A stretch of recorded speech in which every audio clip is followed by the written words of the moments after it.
Here's how to change a flat tire on an e-bike. You can see it is super flat on the front. Now, if you're changing the back tire, you got to do a little more work. So I'll just show you what that's like in case you have to do the back one. There is a plug that runs to the motor. You'll have to find out where it is on your bike. And then usually there are also zip ties holding the cable that runs the power to the rear wheel in place. Like up on the upper left there, you see a zip tie that you'd have to cut to be able to get the back wheel off. And then it'll come off just like a regular bike wheel. I've opted to lay the bike down somewhere soft. You can do this on your front yard maybe. Now, this one has gears, so I'm putting the gears up so that I don't accidentally damage them by having them on the ground side, but you can see that the disc brakes are on the ground side, so you want to make sure you're not bending your discs when you do that. I ended up laying it down on the mat and then turning it up 90 degrees like that so that I'm not going to damage the discs.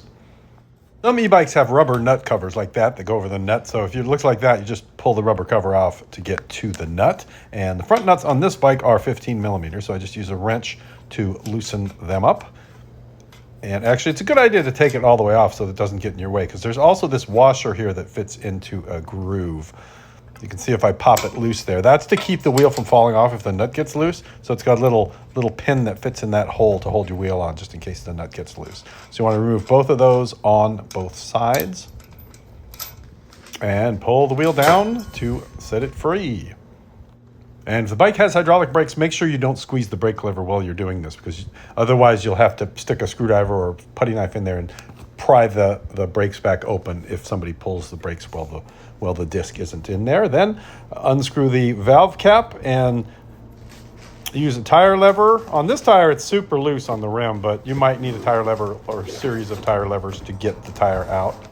Then push the valve stem up into the tire and then pull it out. Just pull the whole inner tube out this way. And it should come out pretty easy once you've gotten the tire all off the rim on one side to create space for it to come out just like this. And at this point, you could patch the tube, but I don't want to have another flat tire, so I went ahead and bought a new replacement tube. You just want to make sure you order the right size. So you read the size on your tire and order one that is the same size. And then inspect the tire to make sure there's nothing pointy that's still stuck in the tire, because a lot of times there is, and a lot of times it's more than one thing. So feel around. Usually it's a good idea to put a glove on your hand so you don't poke your hand. Feel around on the inside and see if you feel anything pointy. In this case, it was super long and super pointy, and totally explains why the tire went flat. And there was only one in this tire. But like I said, if you live in a place with a lot of thorns, you might have more than one at the same time.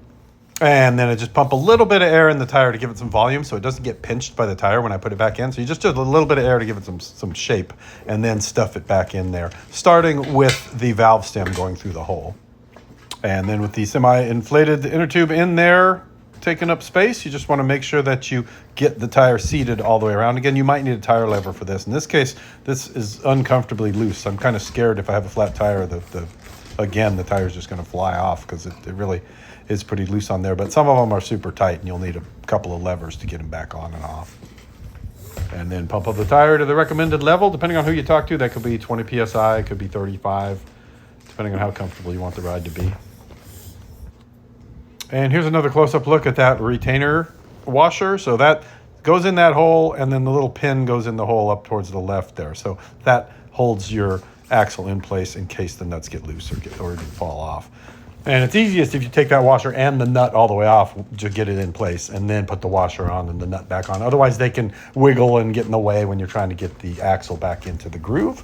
And then you just put it back on there, tighten it up with your 15 millimeter wrench on both sides, looking at the tire from the front and just making sure that it looks like it's straight ahead. And then the final test will be giving it a spin. And here you're looking for it not to make any crazy sounds, for it to spin freely and that you don't hear the brake dragging. And then you also want to squeeze the brake a couple of times and then spin it again just to make absolutely sure that the brake is completely aligned as well, so you don't have to adjust that. And then you are back on the road. Thanks for watching. Comment, like, subscribe.